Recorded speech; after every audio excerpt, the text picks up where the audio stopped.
much too much. I love you much too much. I've known it from the start, right from the start. But yet my love is such,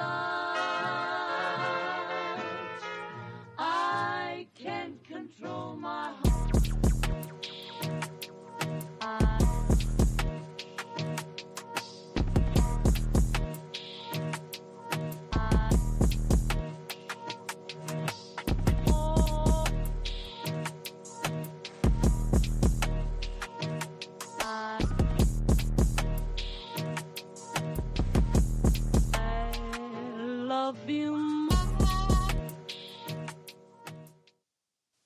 What's going on, guys? Welcome back to Strikeout Bro Season 3. It's coming to an end because we're like kind of close to, the end of it all. What's good, Lasher? What's going on out there? Yeah, man. A week from tomorrow is the trade deadline. They moved the trade deadline back from July 31st to August 3rd. August 3rd. I like it because I feel like you get like a week and a half the old way to determine, and people were just getting back on their feet after the All Star break. So this is a good sign. Um, from an Orioles standpoint, they're going to be sellers. They have 6 games. They have to win the next 6 games in a row. They got to play Detroit and Philadelphia. That's not going to happen. Both teams are Um, really hot right now, and you got to get to above 500 to be, contenders for trade to be buyers, in my opinion. So that's okay. It's what it is. As long as they're not going to make it. If they can finish with 500, great. You figure out what flaws you need to fix in the offseason that you might not know that there might be a season next year. But for now, you got to play for the next coming season, whatever that may be, 27 or 28. But it's what it is. It's they started out slowly. The pitching was weak. It finally gotten better, but the offense is inconsistent, and you have to be consistent in all 3 phases if you want to be a playoff team. And unfortunately, that's what it is. So, wow, what are you gonna do? you sound ridiculous right now, bro. Let me explain something to you. It's funny how, I know where I'm at. That sounded like a Met fan, right? Talking right now. That was perfect for the Met fan. A little tweak, yeah, I would tweak a little bit. But you're 2.5 games out of the wild card. What are you talking about? Anything can happen from here to then, when it all gets decided down to the last game because it's happened. Last year we didn't make the playoffs because of one game, right? So same thing. I think you're crazy. You sound ridiculous right now. You're you're exactly where you want to be right now because you're at the trade deadline. You kind of figure out what it is that you need to get over the hump. You're only 4 games below 500. So what's the problem? Last time we spoke, you weren't in this position. You know what I'm saying? You've been playing better baseball, I see. And you're, closing the gap. You keep saying if you're not 500, you can't compete. You're 2.5 games out of the wild card, 4 games below 500. That can be fixed in a matter of 2 series. And obviously, with a little bit of luck now, because we're coming down the stretch, and you need these teams above you to lose as well for you to climb up. But that's fine, though. You have plenty of time for that to happen. You just have to play good baseball and at the perfect opportunity to find exactly what you need to fix the problems. This is a good part of the season for you. What are you talking about? Yeah, yes, no. You can look at the walk and be like, yeah, 2 games out. Yeah, that's That's great what it's because the there for. American League is That's what so it's there bad. for. Yes, that's true. It's a toss up. You know, it's up for grabs, as the cliche goes. But I'm But, watching this team, but, and yeah, the starting pitching is starting to get better. They pitched well against Atlanta. It's just the offense wasn't consistent. But you got to play Detroit, who's gotten way better, and they're on the verge of probably being buyers because everyone's heard the rumors. ev- Oh, they're gonna trade everybody, Scooball.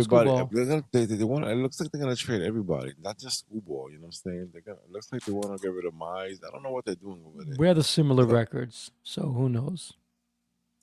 well, But they've they're been, then I see. Yeah, they're 3.5 games out of the wild card. So you could consider that.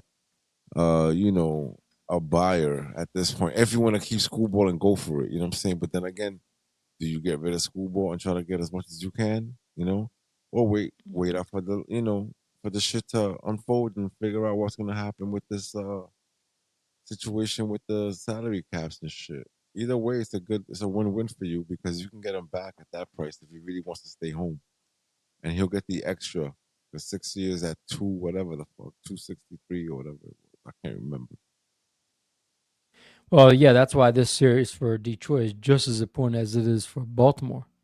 Because if you win this series, they'll be what 53-54. I forgot what their record is or something like that. All right, So so that's amazing. So you get playoff caliber baseball at the a little bit over the midway point. a You know what I'm week saying? before the trade That's deadline. amazing. What better do you want? See, your season is still exciting, Last. This is what you No, fail it's to still realize. exciting. Mine It's ain't. it's Mine not ain't. terrible. I Mine make ain't. it sound like we're terrible. I make it sound like we're the Rockies or the Mets or other people's. Hey, We're hey, just keep we're keep your mediocre. We're keep your mediocre. comments to yourself about my team. I know, but I'm just saying we're not. We're just mediocre, and Yeah, you're just not quite no, over the hump yet, and that's no, okay. but it's looking good. It's looking good. I'm looking on paper, and I'm like, wow, Lash is talking. Like he's hanging from a thread and shit. You know, Listen, I'm coming off of the emotions of today's game. They had so many opportunities to win today's game. In the bottom of the 11th, 10th, or 11th, bases loaded, no outs. Gunnar Henderson at bat. You're down. I forget. Yeah, they're up. Either they're tied or down 3-2. And Gunnarsson hits a line drive right to Matt Olson. And uh, Pete Alonso had a lead off for first, and because that happened, he didn't get back in time, so he got doubled up, and they ended up not scoring any runs, and it cost them the game. It just unlucky. That was just an unlucky situation. You know what I mean? that happens. But they had plenty of opportunities. Ozzy Albies, gave him a gift in the bottom of the ninth when he let a ball right through his legs, and the Orioles tied the game, bringing it to overtime. They played really well against Atlanta. Atlanta's a good barometer. I like both teams, but I was impressed by how well they played. They didn't get shellacked. They had a good game on Saturday. They had a good game. 2 out of the 3 games went to extra innings, so that's pretty good for a team. That, like you said, is vying for a playoff spot versus a team that's vying to win their division and possibly get the top seed in the NL. But either way, they played well. Atlanta could be had. It's just in the Baltimore game on Friday night, they lost because they made an error in the extra innings where the guy threw the ball away and Atlanta scored 2 runs, and now they scored 7 runs after that game was over. So that was based on errors. Yesterday there was no errors. Today's game I don't think there was any errors. It's just it's just staying consistent. And if you want to be a playoff team, you have to be consistent down the stretch. Yeah, it's nice to have a little 8-game winning streak, but you can't have an 8-game winning streak and follow it up with a 5-game losing streak. You know, things like that. So that's why I come across as a Debbie Downer, or I'm acting like we're 18 under 500. It's just I'm seeing what I'm seeing. Uh, they're they're getting hot. They're playing well enough, but not well enough to potentially make that last wild card spot. Because here's the thing: if you want to be a contender for that last spot, you're gonna have to be a buyer. Of So course, of that's course. the They're line gonna they're face walking you. on. Am I a buyer? Yeah. That's the fence they're on. Am I a No, no, it's buyer not. There's no or a fence. seller? Even though There's I'm no under fence. 500. Because 2.5 is seeable. You can see it in front of you. It's not like oh man, we're almost there. I mean, we went 500 miles. We still have 100. 100 miles is still far. We're talking about we're 2 blocks away. You know what I'm saying? With a little bit of magic and a little bit of scoreboard watching. Because now you have to look up at the scoreboard and say, oh, Boston lost today. That's good for us. The Yankees lost today. That's good for us. Because you have to move up in the standings. These teams are ahead of you in the wild card. So only way you're gonna advance is by a little magic too. You have to play good baseball. I'm not saying excellent baseball. You have to play good baseball, better than the opposing team, obviously. But I think you have a shot. It's still fun baseball to watch. You know what I'm saying? Because the team really has a shot. You can actually finish up. In the playoffs. So I'll be happy for that. I'm not in that situation at all right now. It's all about the stupidest shit ever. This is why this game is retarded. You know, like I was at the game yesterday. Me and my dad went to the game. My dad is here in New York, and we went to the ball game. We had good seats, but the seats are funny. My dad is right. So like we sat in section 128, row 15. You know, so like we're really close, like 15 rows up from the action. Problem is you can't see the ball. Like once the ball, leaves the bat, like you can't really keep track of where the ball is going. And besides that, you're behind a net as well. So it's like it's weird, but whatever. We have fun, and I have a funny story to tell, but it's about Lindor. How much I hate him because it's crazy, right? Because there was a play Yesterday's where game. yes, yesterday's game, the double I know you're play, talking about. right? Okay, so check this out. The setup, right? Check this shit out. This is the Are you talking funny about the shit. first error or the second one? The first one Uh, was on Beatty yeah, okay, because that's the he fun. over. That one, that's the one I'm That talking wasn't about. on Lindor. I know it wasn't on Lindor, but you know what You the funny can't shit blame him. was? Let me explain to you what happens at Citi Field, all right? So this is what happens. So anything the negative that happens on the Mets part on the field and never gets replayed. Whether or not it's a like close playing the game and everybody's interested in seeing that replay, they won't show it. Now it's an error for the opposing team. Obviously, they're gonna plaster it all over the screen, but it's a bad practice. You know why? Because it takes you away from the game. Those close plays that you want to see, oh, let's say he gets caught, one of the Mets players gets caught at second. You know what I'm saying?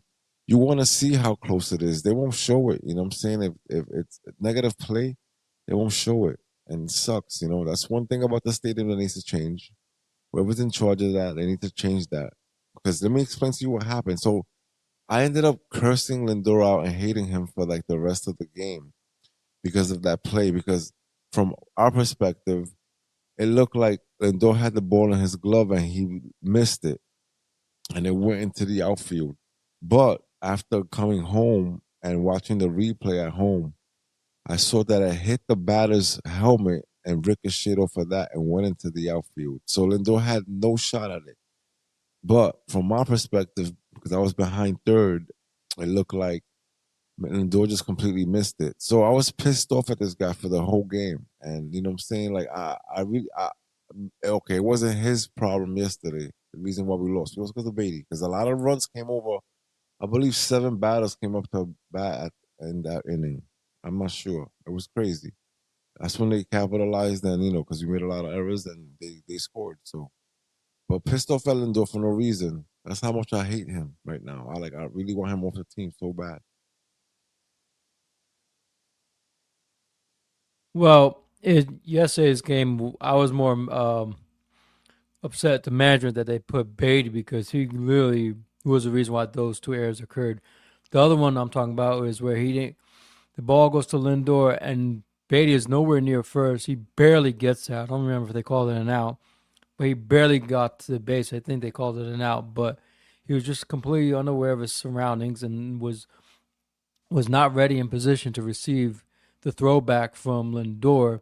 He had to run back to base. If that was Mookie Betts that was running on that play, he would have Mookie Betts would have been safe, and the inning would have continued. Um, Yeah, it sucks, but I feel bad for McClain. McClain went out there that inning. I That feel bad fucked for him all the up. That pitchers. fucked him up. You know what I'm saying? And McClain, not bad. You know what I'm saying? Yeah, he made a couple of mistakes, but to leave him dangling out there like that because you make him a fucking error that cost them, a lot of pitches. After that, he had to go out there and finish that shit off. It was bad. He went into the high, like I think close to 100. I can't remember. Like, and so did Yamamoto. Yamamoto went out there 6 innings and they gave up 1 run, and that was his 100th game. One, combined obviously from the Japanese league and here. But still, though, he went out there, he did his thing. But yeah, this I don't know, man. I can't wait for the deadline. You know what I'm saying? Because I want everything to get done with, and so I can see what we have and what we're gonna work with. I have a lot of gripes about that shit too, like about what's gonna happen. Because it's like I don't understand how we have these pieces and we know they're really good pieces, right? So why are you gonna get rid of them when that can definitely help us for next year? Especially if they have controllability. You know what I'm saying? You're not gonna the right move would be to say, all right, we're good in this area, we're good in this area. That's like it's almost like Getting rid of Soto, Bench, and Ewing, knowing that you're locked down next year for the outfield positions. You know what I'm saying? Even if you bring Morabito up and you bring Ewing to second, you're still locked down over there. You don't have to worry about that. The same with the pitching. You know what I'm saying? You get rid of Mentor, you get rid of Weaver, you get rid of Riley. Like that's a little crazy. I will be more in tune with getting rid of Devin Williams and trying to figuring it out from there. You know what I'm saying?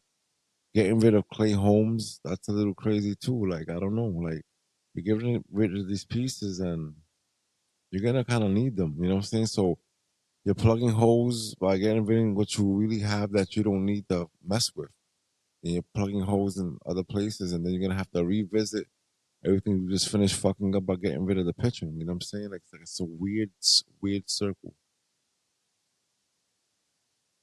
Well, things that showed on Fox yesterday, the guys that they're trading would be the guys who are on expiring contracts or guys who have less than 2 years or less of Control, controllability. yeah. So it's not the end of the world, the Minters of the world, the Clay Holmes of the world, the Luke Weavers of the world. Those are the guys they're gonna they're willing to part ways. Now all those guys have had a good season. It doesn't seem like it. No one knows that because the team's been terrible, but they've actually had Yeah, the good numbers are seasons. there. The numbers are there. Yeah, they're worthy of. See, they're having a good season when teams are willing to trade for you, trade for your players. You know what I mean? So that's a good sign. But what do you want in? What are you going to get in return? Are you going to get a bunch of guys who have to develop that you're never going to make it to the majors? Or are you going to? Can you get front line prospects back? Uh, I don't know. You know, for the Mets, I don't know. But the nice thing about the Mets is even if you let these guys go, you could do what the Yankees did a couple of years ago, where you just bring them back in the offseason. Yeah, I Now mean, this year they're going that's to not going to wait. happen. This year they're going to wait because we don't know if there's going to be a season. That's one thing I'm gonna notice about this offseason. There's nothing's gonna get done until they know for sure the CBA has come to an agreement. Because if that's the case, no one's gonna make deals until that's done. Why make a bunch of deals for people that you might lose a year of controllability, Yeah, I a agree. year of service? So if I sign the next guy for if I sign another Pete Alonso deal, okay, for 5 years, now I'm only getting 4 years out of that deal. But I'm gotta pay him for that year that he's not gonna play. I think that's how that works, right? You still get paid if there's I no don't know. season I think they're gonna have to work something out with that as well. Think about it. So like they lose a year of playing. playing, right? So you're not gonna get paid for that. Obviously, I'm pretty sure that's in the contract. It's like if we go into a lockout or whatever the hell happens, and you don't play or we don't play the season, you don't get paid, or maybe you get paid a percentage of it. Who knows? We don't know what's in the contract, so that's for somebody else. But that's the weird part. So let's say that we don't play the 27 season, right? All those expiring contracts that end on 27, does that go into play? And do they get their money, or do they get a percentage, or does that roll over into the 28 season, saying now this is your official last year due to the lockout? We don't know. We don't know how it all plays out. It's a lot of interesting shit, right?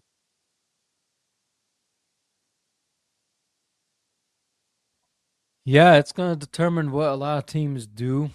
Um, Teams that are gonna want to go all in. I don't have the list of the top tier free agents that are gonna be, but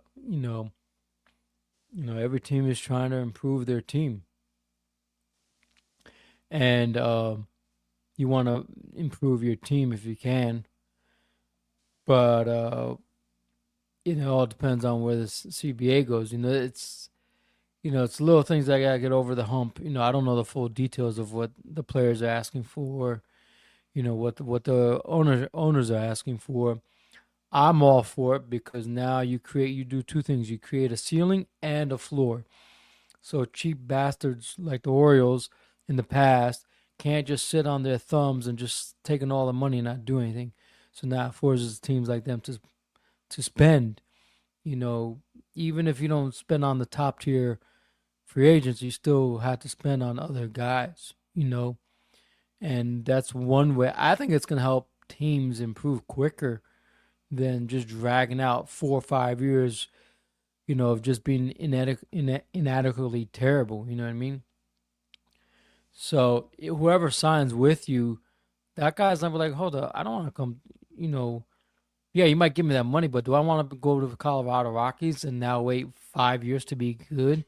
That's my whole contract. It's gonna be just gone to waste. I Now, mean, if if you you're don't care, young, then who cares?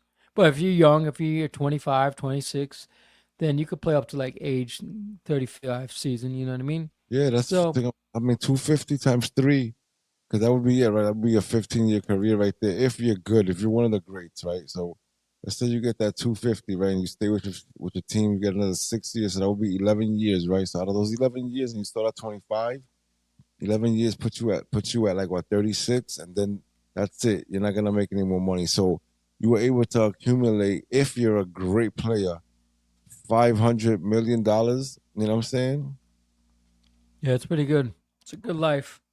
I mean, even if you're a mediocre player, right? Let's say and you get something like 100 million 3-year contract. You know what I'm saying, or whatever, something. Because you're not gonna get not everybody's gonna get 250. That's the max contract. So now it makes everybody, or those tier B players or B tier, C tier players, they're gonna collect a little less and shit. Those are the players that are gonna be really serious about not going through with this shit.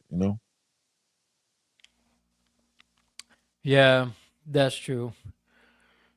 I don't know. It's definitely gonna be interesting. Uh, I think teams are gonna make deals just because if you wait a whole Everything will. year now, because if you wait a whole year to sign the free agent that was a free agent last year or this upcoming off season, now you might get priced out. You know what I mean? You know, and then or the guy might change his mind. Like you know what, I really wanted to go there this off season, but I changed my mind. Now I want to go somewhere else. You know, these players when they become free agents, they have a list of places. It's just like you and me, right? When you get your job, okay, I'm gonna start working at this job for a while, but my ultimate goal is to get to this place. You know what I mean? Same thing with me, like with school. When I'm done with school, I'm gonna have to start out probably, maybe at a surgery center. I would like to work at a hospital, but I gotta work my way up. There's a final place you want to work at. You know what I mean? Or a specific job. It's just like when we worked at Transca. Why did a lot of people like working at Transcat? Because it's a really, well established organization. They really help their staff. They've helped get onto the 911 truck, things like that. Same thing with the Met. Same thing with baseball. Why do players want to play for the Dodgers? Why they want to play for the Yankees? Because they're winners and they make money. You know what I mean? And they're They're winners. They're competitive winners. Okay, and but they're now winners. that's gonna change though, because with the it's gonna even out the playing field, and then everybody's gonna be fairly, good enough to compete and make it interesting all around. You know what I'm saying? It'll change everything. It'll change the way fans go and visit a ball club at the stadium, because I was like, oh yeah, all the teams are pretty much, they all have their stars and they're well built teams, you know what I'm saying? Spread out. Not, one sided and shit and lopsided like the Dodgers are, because they're heavy handed, they have so many stars, right? And then their secondary cast is great too, and then they have an amazing farm system so they can trade because they don't use any of it. All those players they've developed are never going to see playing time on the field when you have all these crazy contracts. Like my dad was asking me yesterday, he was like, yo, so how many years does Mookie Betts have on his contract? And he's like, I think he has like a year left. I was like, nah, Dad, this guy's been here for a while and he has a lot left to go. And I look it up and he still has 6 years left on his contract. Yeah, Freeman's the next one to possibly go out. He's got 2 years left. So he's the next one to possibly go out. But yeah, Mookie Betts, he's not going to go anywhere. In Exactly. 6 years left, well, he's what? Let's He'll just. I be think he's what 28 years old, he'll be 28, he'll be 29, like 37 or something like that. Yeah, That's what I remember. It's some crazy shit. I don't know, but like players like that, obviously the farm system, you can develop these players all you want, but you're not gonna replace Mookie Betts with this guy, especially when Mookie Betts has all that money left going, on that contract. It's a lot, so they stack their players with stars, so there's no need for that. That's all like their prospect pitch. They can trade for like a schoolball with all that shit they have in the farm system. They can trade for like a big name with that shit. Yeah, that's what makes them scary because Yeah, even not having high draft picks, they're still able to get really good scouts, or I mean, good scouts, or they're just able to get not top tier scouts and develop into top tier scouts, and that's what makes them dangerous. And they got money, so they're 2 for 2 in that department as far as checkoffs go and determining what team could trade for Screwball. And you know darn well the minute they sign Screwball, they're gonna give him that contract. They're not gonna wait till his season opts out. No way. of course they are. Unless Screwball says, "I really want to let me go dance around, see if I can get you to drive up your number." That's the Nobody's only gonna way. dance But around no with one's that gonna. guy until Yeah, that lockout is over. All right, because think about it. Why would you pay this guy 500 million for the next 10 years when you know that his maximum contract with any other team is going to be 5 years at 250 or whatever it is, right? So you're not yeah, you're not going to overpay for this guy and give him so much extra time when you know you don't want to give him all the extra time. That's the beauty of these contracts. Think about it. Why are we giving players 15 years not knowing what the fuck they're going to look like in the next 3 years? At least at the 3 year mark in this 5 year contract, you're at the halfway mark. So if there's going to be a decline, you won't get so much. It won't be as bad. You know what I'm saying? It works for the players, man. It works. I mean, it works for the owners. It works for baseball. Period. You know what I'm saying? It's ridiculous to be tied up to all this fucking money on a player 15 years from now. You don't know what the hell he's gonna give you next year, let alone 15 years from now. That's ridiculous. That's like, getting hired on the job and saying, you know what, Lasha, we're gonna give you a 15-year contract. You can take all of it in a lump sum. You're locked in with us for the next 15 years. And if you want to move on from this job, we're gonna have to either trade you to, like, let's say you work for Burger King. They'll be like, we'll trade you to McDonald's or we'll trade you to Chick-fil-A. You know what I'm saying? Like, imagine if life was like that. That's insane. yeah. No, that's true.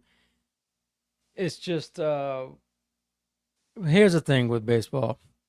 These players don't care about. They know they're not gonna make it in a 10-year contract. They don't want to care. They don't care about the years. Of The course reason not. why they What the make it money? years is because the team. That's the only way they can No, it's chew up the contract and make it more digestible. Because either way, you're gonna pay that money in the long run. Also, the reason why they do it that way is because if you tie up, uh, if you just give the large amount of money up front, right, or whatever it is, if you do like a 3-year deal, and now so the next 3 years you're gonna give this guy 75 million in the next, whatever it is, in the next 3 years per year. Okay, so now if you had a cap, half of your salary for that cap is tied into one player. So now you can't go fill in the weaknesses or the holes exactly that you that's the have. fucking problem. That's the only reason why they do that. My opinion is, okay, listen, if you sign a guy, okay, here's a 4-year deal. That's the max you can get, and you get half the contract up front. If you make it up to 4 years, you get the rest at the end of 4 years. You know what I mean? So you get at least half the contract. So then, if the player doesn't develop or make it through the 4 years, okay, he's gonna walk away happy because he still got half his money, and the team is gonna be happy because you're not stuck paying the rest of the other half. You know what I mean? I think No, that's but, what. yeah, So but it's also this works incentive based better. contract. I mean, it's all guaranteed money at the end of the day, right? So it's funny how, okay, so now, I mean, after the 5 years, boom, you got the player in his prime. You know what I'm saying? Because the younger you get him, the better it is for your team, the better performance you're gonna get, right? So him getting another max contract after those first 5 years, no matter if you're a rookie or not. Let's say you're a rookie at 25 years old and you get a 5 year contract, right? And let's say the 5 year contract, you're not worth the 250, right? So you get, like, let's say you get $100 million for like 5 years. You're gonna say, damn, I'm gonna take it. $100 million is gonna change my life, right? But after those 5 years are up, you're gonna be 30 years old. So now the chances of maybe you got really, really good, you know what I'm saying? So the team didn't give you an extension and you're out there. You're going into free agency. Now we're talking about your later years. We're talking about your year 30 to year 35, you know what I'm saying? So, like, That's if they give you a 5 year contract and they think you deserve the 250. It depends. So players are going to be making dramatically, smaller amounts compared to what's going on in baseball right now before the season ends. So yeah, all right, but I'm talking about a lot of money regardless. You know what I'm saying? We don't need all that money, guys. You know what I'm saying? Let's make the game fun again instead of like taking out a list of teams and being able to check off the first 10 teams that you know are going to make the playoffs. I mean, and you're not going to fail. You're going to get it right because patterns, are hard to break. Every year, same teams make the playoffs. There's a Cinderella story in there somewhere, and it's the Chicago White Sox, obviously, this year. They went from shit to being in first place. The last 3 seasons, they lost over 100 games, and look at them now, you know? Yeah, and they, you know, the last big superstar they had that I could think of was from a player standpoint was Chris Sale. You No. know, they had him when he was just coming up.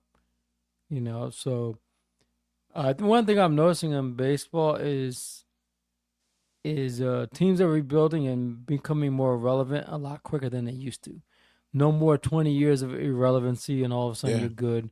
Baltimore had a bad 5 year streak. Now they're back to go normal. yeah. They're competitive. They're not over the hump yet, but they're competitive. They're not the laughing stock anymore. You know, and same thing with the Mets. I know this year's a down year, but the last 5 years, they've been competitive. They're not a They've been laughing fun stock. to watch. They've been fun to Yeah, watch. so that's a good sign. Growing up as a kid from the '96 to till what 2014, they were just god awful. Just every year they're gonna lose 100 games. They're gonna lose 100 games. Doormat, doormat, doormat, doormat. Yeah, it's And then bad. but teams are they're getting smarter executives now who know how the game works. They're breaking the numbers down. Those numbers determine what type of roster they want to build, and that's why that's why being a GM is more important than being the manager in baseball because they have more say on the team than does the manager at the end of the Yeah, day. I mean it's Because a you hard get the job. right guys, it can make that manager look great, you know what I mean? Or you get the wrong guys and they make the manager look terrible, as we're seeing right now with a lot of teams. Same thing with the Orioles this year. They got all these guys from the trade deadline. Out of all the guys they got, not the trade deadline, all the guys they got in free agency, only one of them has been productive, and that's Blaze Alexander, and now he's on the IL. So, Tyler O'Neill, they gave a bunch of money, he sucks. Taylor Ward, you traded for him, he's been trash. You know, uh, Shane Baz, they got trash. So that falls on the GM. Unfortunately, you miscalculated. You swung you went for it and you swung and you missed completely. I mean, Uh, you like, but you know, can't really blame. It's hard to blame a GM too. But that's like, no, it falls on the no, players yeah. at the Think end of about the if day. obviously think about it, right? It's like saying, all right, you know, you for example, right? You're like, oh, Lasha's very hardworking. He's never late, and he's gonna give you 110% every day, right? So you get an average barometer for like Lasha's talents on a daily basis at work, and let's say everybody's like, yeah, Lasha's amazing. 3 jobs over the last 10 years, and everybody's saying that you're the same person every day, and you come in hard, right? So guess what happens? Year 11, 12, 13, you decide, nah, fuck that. I don't feel like working this hard anymore. And something happens to you. Now, the GM at that other job is like, based on, Lasha's track record, this guy's a perfect fit for my team. But guess what? You decided that you weren't going to show up or something happened and you had a serious decline. That how does that fall on the GM? You know what I'm saying? You're like basing this contract and putting your eyes on this player based on his past, accomplishments. So that's why I think it's really hard for a GM in that sense, because you're basing this shit on past accomplishments. You don't know what he's gonna give you on your team. So it's gambling. If you think about it. No, that's true. Every player, even the Yankees. Look at the Yankees; they've got a bunch of guys that they've swung and missed. The free agency in any sport, it's Russian roulette. You know what I mean? Guy It comes is. over from another team in the NFL, looks great, and now he's trash when he comes to your team. Things happen. I don't know. Who knows what the why that is. It does fall on the players, but the person that's going to get the blame the most is the GM because you're the Yeah. one that pre-selected this guy to be on your team. And the ownership just gives you the money to go get that guy, assuming that you're in a well-developed organization that trusts the GM 100% and gives him all the leeway to bring in who he wants. But either way, you know you you can't tell how a player is gonna play for you. In baseball it's different because in baseball you're playing a whole different league. There's different stuff. You might say, "Well, Lasha, that's stupid. Baseball's baseball. Doesn't matter what league you play as far as." Now it doesn't matter as much now because there's a lot of international or not international interleague play now. Where and when I was growing up, the month of July was interleague play, and the rest of the season you were playing majority of the teams in your division, so you didn't get to see the American League a lot. But now you see them all the time. It doesn't matter, you know.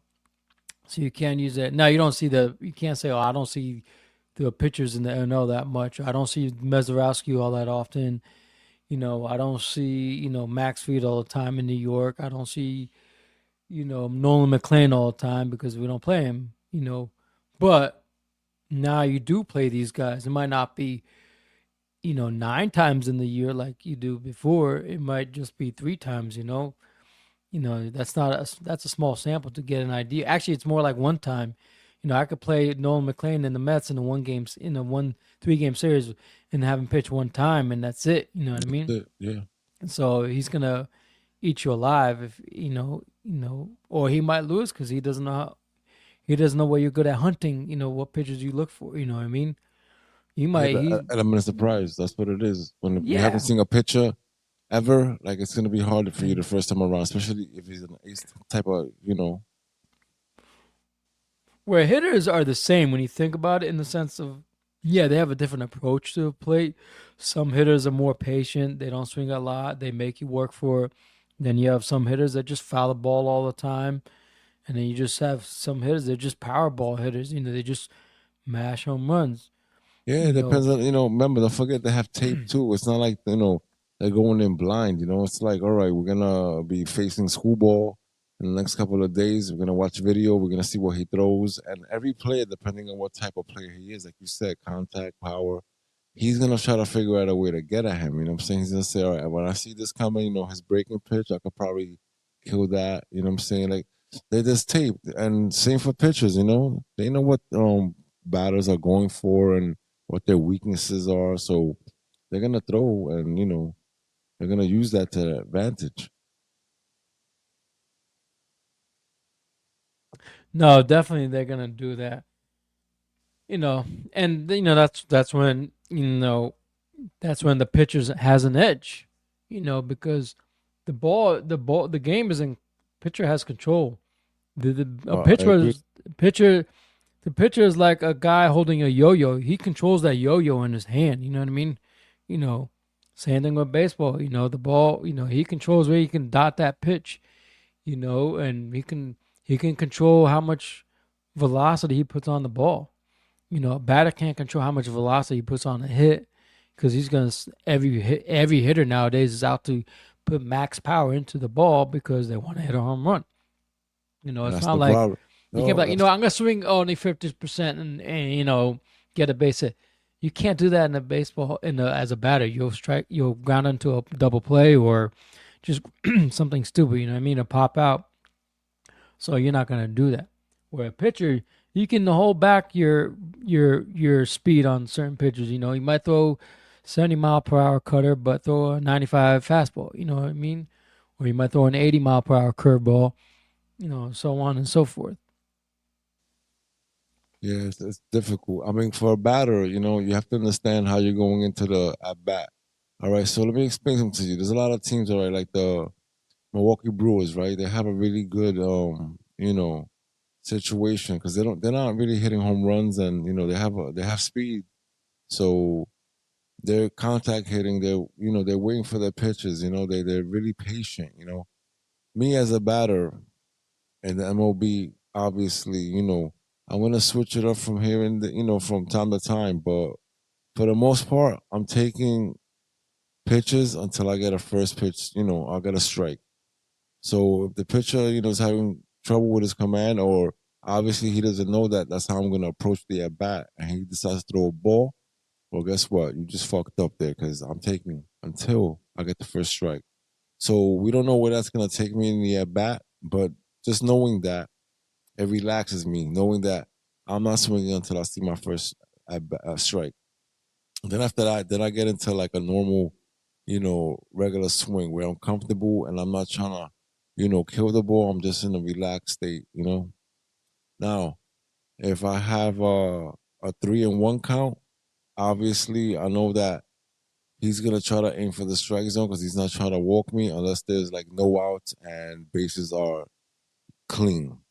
So I have to worry about that. So now, if I have two strikes, I'm gonna go into a very high contact situation where I'm keeping myself nice and tight and I'm trying to cover every quadrant of the plate, and the box obviously, because I don't want to strike out on something close.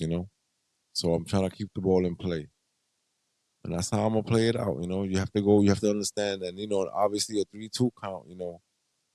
Most of the time you expect something to be in the zone, but sometimes they try to trick you, especially when the bases are open. They try to trick you with something outside so you can swing at it because you're gonna aggressively swing for something that you think is coming into the strike zone. So you have to be careful. That's why baseball is the greatest sport. You can throw a pitch, a million different ways. Same setup, same everything, and if you change the velocity, it changes the way the pitch, moves. It's pretty crazy.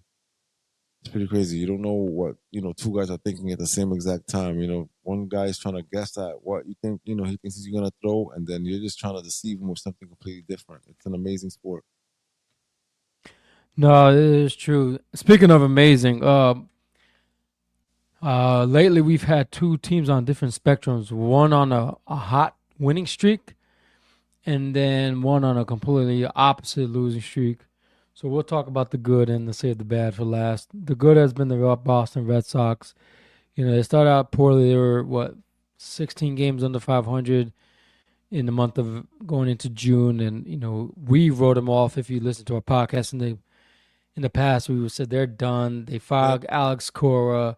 I read It's it, Devers. just A lot over. happened.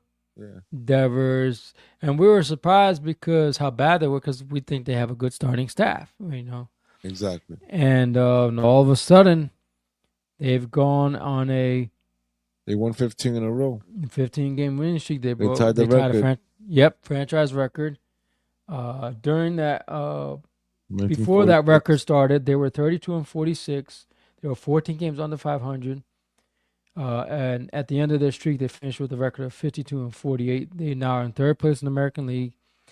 During that American League East, during that stretch, they scored an average of 6 runs a game, and their pitching only allowed 32 runs total in 15 games.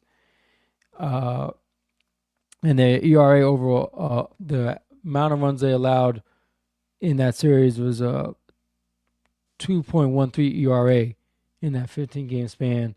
They got great contributions from the guys in the bottom of the lineup. Willie Abreu, Wilson Contreras, he's been phenomenal for them. And what makes them dangerous now is they're very aggressive in the first two pitches of the bat, and which is good if you connect, bad if you keep missing. But they've been connecting, and it puts a lot of pressure on teams, and so it makes it so that now you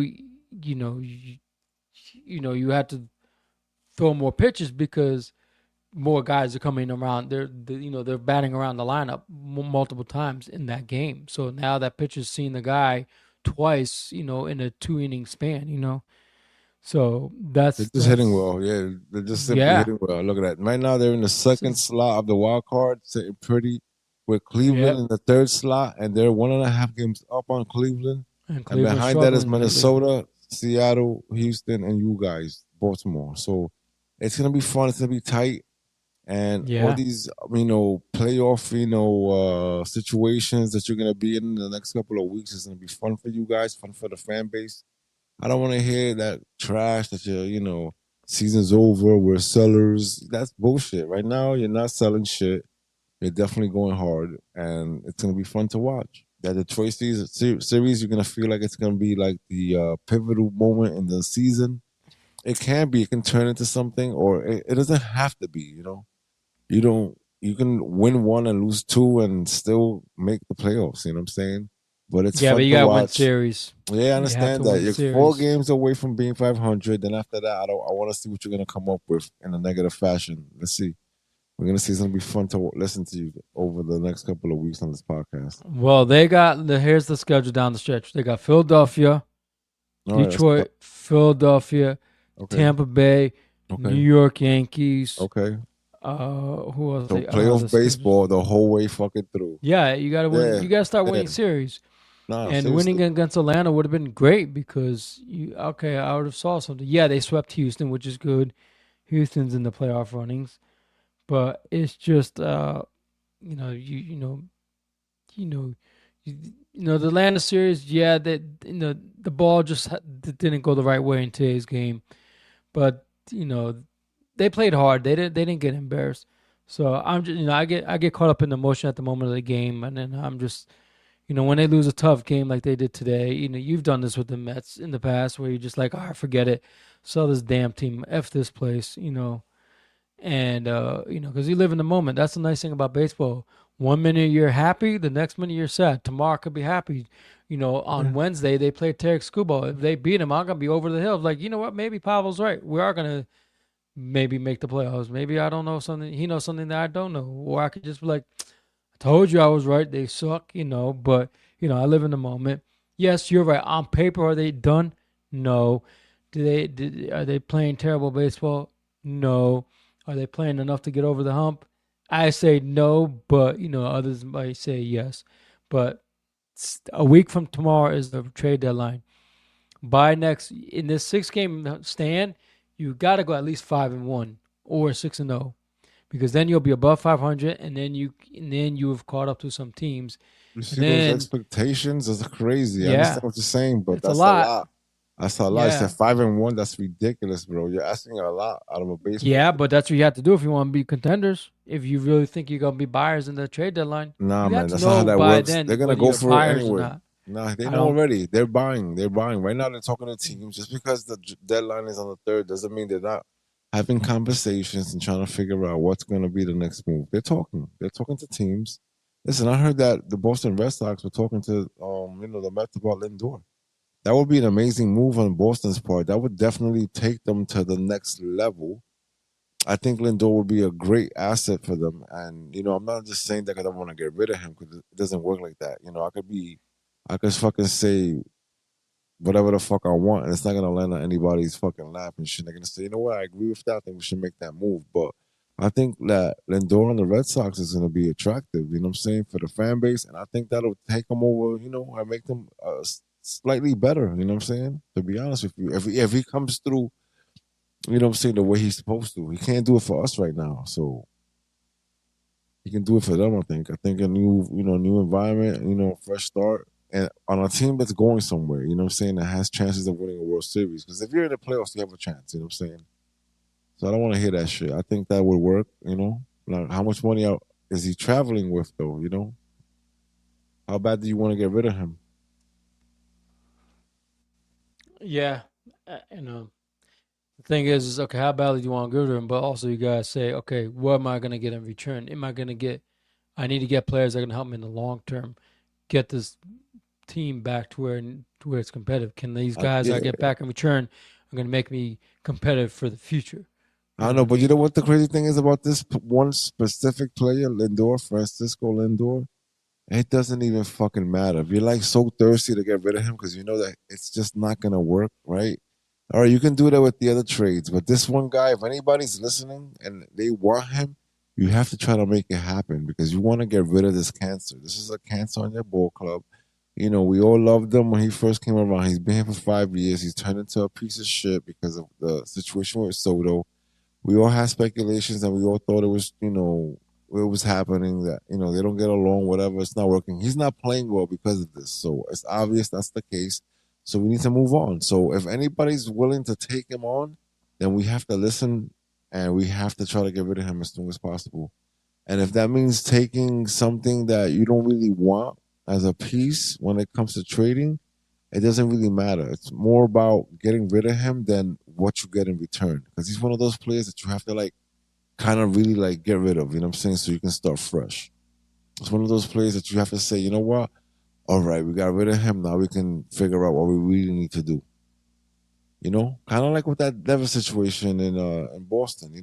We all knew he was a great player. The difference was that this motherfucker was hitting, and he was doing his thing. He was coming to work no matter what was happening. You know what I'm saying? Behind the scenes. Lindor's not doing that. Lindor's having a problem behind the scenes, and he's not performing properly either. You know what I'm saying? At least Devers was. So that's the difference there. Now, if Lindor was performing to the best of his ability, and he wasn't, he was going through all this bullshit behind the scenes, I don't give a fuck. Let him play. But no, that's not what's happening. So let's get rid of him, and who gives a fuck about the return? Because he's the type of player that you don't want to see in a Mets uniform the next time we start a fresh season. Yeah. Well, I think Lindor's gonna be.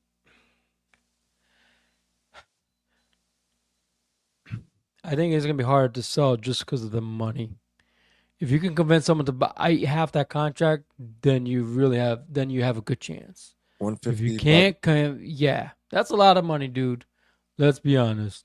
Yeah, all right. If So you we can said get some, if we can send 50, I mean, just to fucking, you know what? Eat that shit. Eat the 50 and send them even $100 million a lot to eat for a guy five that's years. near the end of a And tail. no, and you throw in a Beatty or Vientos as a bonus. You know what I'm saying? Here, take this as well. See what that happens with that player. See if it works for you. You're gonna say yeah. You're not gonna say no. You're not gonna say no. We're not gonna take it because you don't know. He can turn into something different for you. So but I want to talk about my man, one of my favorite players. Saying growing up, I definitely had his official jersey and wore it proudly. I can't say the same about Lindor. It's funny because Lindor's Puerto Rican. Saying Carlos Beltran is Puerto Rican, and I wore his jersey, fairly a lot. I went to the stadium with that jersey a whole lot, and he just made the Hall of Fame. He's the sixth Puerto Rican in the history of baseball to make the Hall of Fame, and that's crazy. When I looked that up and shit, I was bugging out because I'm like, damn, only six Puerto Ricans in the Hall of Fame. That's crazy. But whatever. He came up as a, second round draft pick for the Royals in '95 and shit. When I was a young buck and shit, loving baseball. I was loving baseball at that time. He debuted at the age of 21 in '98. So 3 years in the system. And then he won the rookie of the year in '99 and shit, which was cool. Yeah, he did a lot of good things. He was great, man. Remember when he had that crazy run in the playoffs with Houston and shit? He had like 8 home runs in that playoff situation, and then he ended up becoming a Met because I think he was a free agent after that. So and he had great Met years. You know what I'm saying? Like I loved him. I'm not gonna lie to you. He was great. No, Beltran's great. Minus his little scandal in Houston with part of Yeah, the. there you go. There you go, talking shit. You know what I'm saying? Without That's talking right. up. No, but Yeah. that doesn't really affect the. Well, it did affect the game, I but mean, it affected him a lot. You know what I'm saying? Like, yeah, at one point he was it supposed to took become away. the manager Yeah, of the yeah. Mets. Yeah. So yeah, it affected So a lot. it hurt himself, and who knows? But from a career standpoint, man, Beltran was very. I like Beltran because he was very clutch in my opinion when he played. Yeah, yeah, And he was. I remember him with the Mets. That's what I remember him with in his career. Even though he came up with Kansas City, like you said before, Yeah, yeah. but He he played for a lot of wasn't good well teams. known yet. You know, but he made a name for himself in New York. He's still loved by the Mets. Like I Yeah, said, yeah, they're so loved that they're gonna hire him. But because see, I think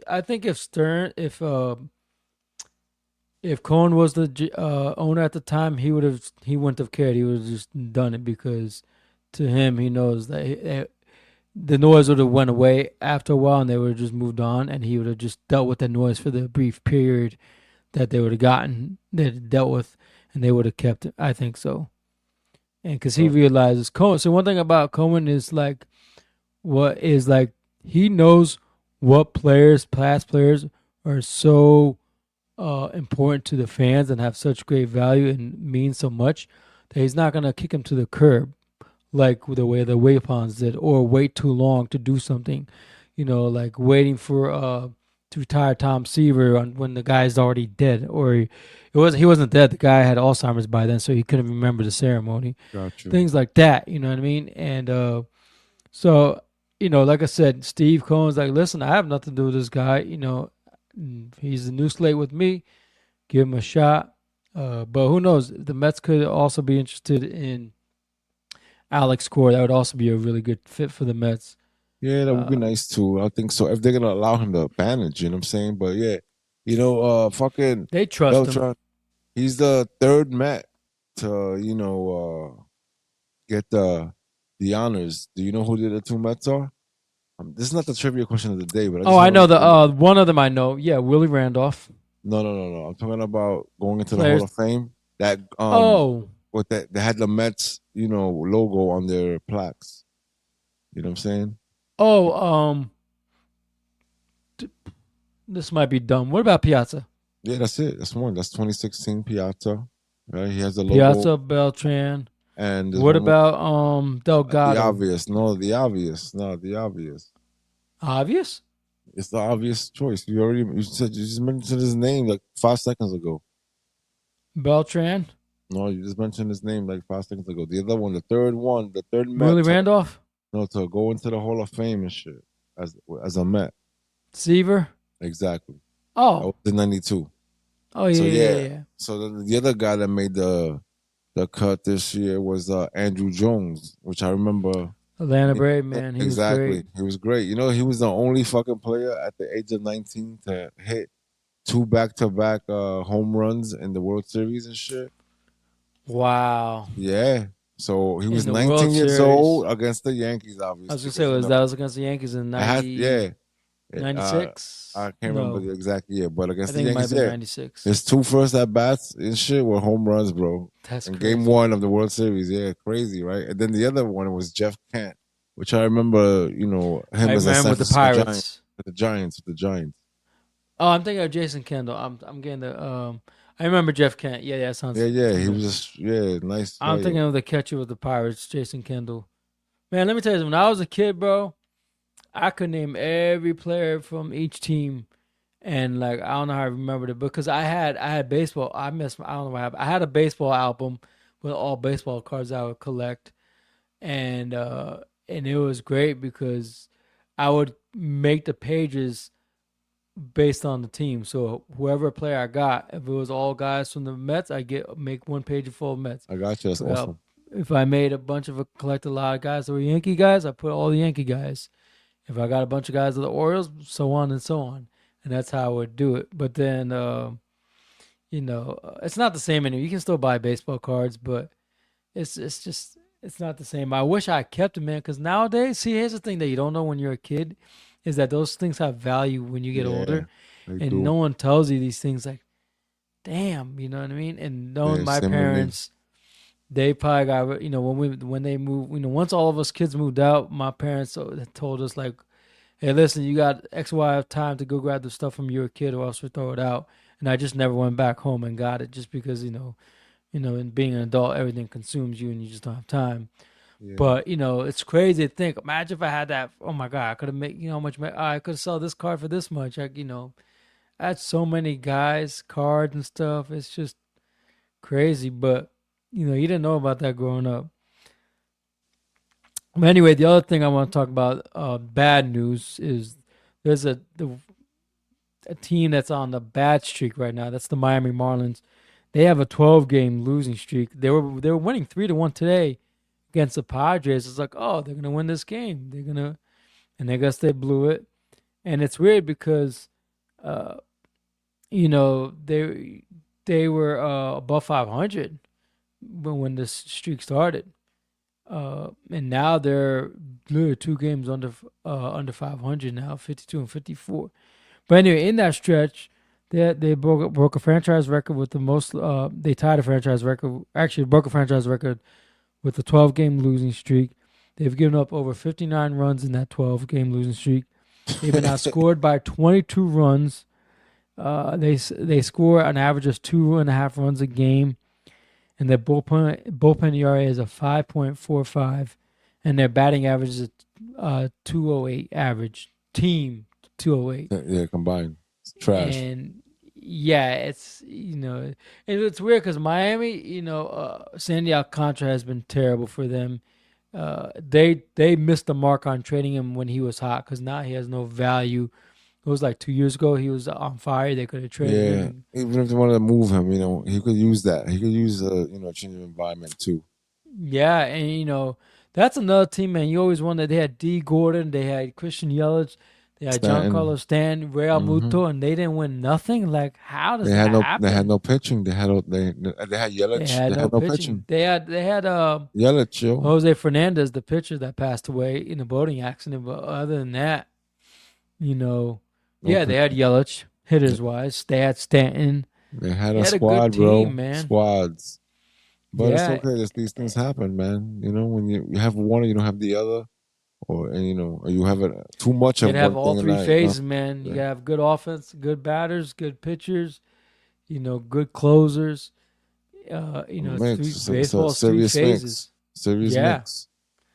and manager doesn't matter anymore. But it's just it's crazy how that team was. And this year, and then what the COVID year they made the playoffs, but it's hard to count because that was only 60 game season, so they took advantage of it.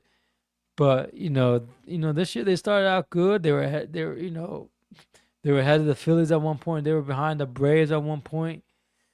And all of a sudden, it just tells you how the season, everything can be hunky dory, and the next minute, hell is it's pouring fireballs on you, and it's what it is. So I should be glad, as much as I'm mad about the Orioles, I should be glad that they're not in that situation because it can happen to anybody. That's the scary thing about baseball. Just like with the Red Sox, anyone can go on a hot streak and you just get hot. The Orioles were on a hot streak; they won 8 in a row. I was like, oh wow! And then they ran into the Red Sox, and they were just as hot. They were hotter than they were, and it just changed the momentum. Yeah, you stopped them. I was actually rooting for the Red Sox in that doubleheader, but like you Yeah, said, that you always say doubleheader, they played it's well. hard. It's hard to win two It's games very back to hard back. to win 2 in a row, man. Baltimore did it this year against Detroit, but most of the time you don't get it. And then I knew they didn't have a chance because our best pitcher was playing in that night game, and he literally had a great game. But yeah, so it'll be interesting. I think Yeah, the Phillies beat the Yankees tonight. That was a late game. But the I'm not Yankees won sure. 2 out of 3. The Yankees are okay, man. The Yankee fans, calm down. You're doing okay. You're staying above 500. You're staying afloat. You're behind for first place, but you're right there. You got the first spot on the wild card. If Judge comes back healthy in the mid-August, what they're hoping for, and you take off with him, you'll be just fine. They have a good starting staff. I really like the Yankee starting staff. They're a dangerous starting staff to mess, and they have a decent bullpen. So it's just the offense is inconsistent. Yo, question before you go into the pitch and head of the week and the trivia Yeah. question after that, obviously. But did you watch the play with the athletics player, Joshua Karuta Grau? He No. fouled a pitch off right his testicle, bro. So I was Oh at work. yes, I You saw that. saw that, right? Oh, So the funny shit is that, right? seriously I was at hurts. work and I was watching it on the video. I was watching it, right? I was Oh, like, what the hell is wrong with him? Because I couldn't listen to the feed, because I'm at work. you So just I just see the yeah. guy go down, right? And I'm like, damn, he went down for a while. But the funny shit was that he gets up and he gets himself a hit. So I'm like, all right, all that bullshit, he got himself a hit anyway, right? So the next day I'm looking, and I'm like, wait a minute, this is the same fucking guy right here. Ruptures his testicle, bro. Like, I I don't even know. know. Had surgery, bro. Like, I don't even know what that entails. Does that mean that they removed the testicle completely and he lost it, or they repaired it? Who knows what happened? You know what I'm saying? Like, it's crazy. Yeah, that's crazy. It But is. think about it, it's 100 miles per hour at times two because that's 500 plus it going off the bat, and then it ricocheted off the ground and right to him. It's an awkward position because Yeah, it it's rarely crazy. usually you'll bounce it off your ankle, but he hit it that hard that he ruptured it. It's kind of scary because Yeah, if you ever want, I don't know if he has kids, but if he wants to have children in the future with his playing career, that can mess it up. It can mess up a lot of things. You know what I mean? yeah. From an anatomy standpoint, but yeah, a lot of those guys probably don't wear cups. I'm sure that you're supposed Obviously, to. he doesn't. He He will clearly now. doesn't. But yeah, now he will. It's because You have to it's preserve just what's like left. it's just like how players didn't have that piece that flap that goes across the Yeah, side of the cheek very until Stanton important. got hit and busted his jaw doing it. So that's why he now wears that piece.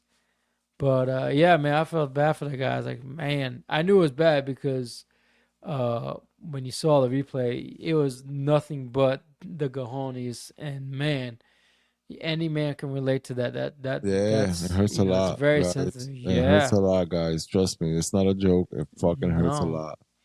So yeah, but it's poor guy. But Oakland, I was kind of sad because Oakland at one point was competing for a playoff spot. They were above 500, doing well, and then they just fell back down to earth, and they've just been struggling. So It's okay. They turned the corner. It's different now. It's like they know they have, potential to be good. yeah, so next year, they might be a better team. Just like they could be the White Sox of this year. Where they just turn it around and I start believe it. winning games. Who I knows? believe it. All right, so hit me with that picture and hit of the week, So brother. gunslinger of the week on July 24th versus Kansas City. Derek Screwball pitched. Tariq. Tarek Screwball went 7 innings, 7 in the third innings, allowed 4 hits, 1 earned run, 12 strikeouts against Kansas City, and 2-1 win for Detroit. And hitter of the week is Austin Riley versus Texas on July 19th in the 8-5 Atlanta win. He went 3 for 4, 2 home runs, and 4 RBIs, and scored 2 runs. So he helped them a lot in that series in the home game series against Texas, where I think they won 2 out of 3. I don't remember, but they need to start getting production from him because he's been inconsistent this year. But if he starts getting hot and Michael Harris gets back on track, Acuna's still in the minors doing a rehab start. If Yeah, I him and read Kim that. are still in Northside Gwinnett down there playing. So if they get those guys back and they get all hit on all cylinders, Atlanta could be a force to be reckoned with. But anyway, so those are your gunslinger and hitters of the week. Got you. So yeah, we got to talk about this because this is important. This is happening all over again. Little things to watch here and there. You know what I'm saying? We can talk about Otani and what he's doing, but there's other things happening too. There's other great players out there. So like we're gonna talk about Jordan Alvarez. You know what I'm saying? And his mission to try to succeed and win the Triple Crown this year. He's on pace for it. With a 328 batting average, 34 home runs, and 77 RBIs. You know what I'm saying? He's doing his thing. He's 20 points ahead of Yandy Diaz and shit in batting average and 4 home runs and 6 RBIs ahead of Ben Rice. I don't think Ben Rice is gonna be able to continue, and we'll see what Yeah, I don't happens, know. Let's see what happens with Yandy Diaz. But it's interesting. Now, this hasn't happened in a long time. So I want you to try to tell me who the last guy was, what team he played for, and what year it happened. I'm thinking you're smart enough to get 2 out of the 3. All right. So and you have 3 strikes. The last So time to so for win the for for a player to win the Triple Crown, who tell me who it was, what team he played for, and what year it happened in. You get 3 strikes starting now. Triple Crown. Okay, Miguel Cabrera, the You Detroit got Tigers. yes, sir. What year? It was in the 2020s. I want to say no. You can still lose by striking out on this one. So I had the guy right and the team right. Yes, sir. Uh, I know it was recent. No, it might have not. I say 2018 Miguel Cabrera. I don't know the Strike year, one. but damn. Wow. Okay, so I got the right player, just the wrong year. You get the wrong year. You get the right player, right team. Miguel Cabrera, 22. Miguel Cabrera. Strike two. Ooh, man, what year did he win the Triple Crown? I know it was like. All right, 2015 Miguel Cabrera. That's my last guess. Strike three. It was 2012. That was a good guess, though. That was a good guess. But Oh he hasn't been around for a while, so it's. no, because he just retired. I knew it Yeah, happened recently. He was great, man. yeah, You he know, he was. came up with the Marlins and didn't make a name for himself over there. Came to Detroit and became a fan favorite, and he's loved by that city. It's too bad. That's another team with Jim Leland. I'm surprised never won the World Series. They came close to it. You know what I mean? Yeah, And that's a team that got the perfect game stolen from them. Armando Galarraga. Who knows where it would have been. In today's time, that would have been a perfect game. But yeah, it's Miguel Cabrera was great. he was. But that's the end of the show. Hope you guys enjoyed it, and we'll definitely see you next week. And we'll hear Lasha cry some That's more about the right. team that's going in the right direction as I see it. You know what I'm saying? That's Everybody right. else sees it, but he's gonna cry and find a way to shit on his team. But hope That's you right. enjoyed it. You have a good night, guys. Peace, See brother. ya. Peace. You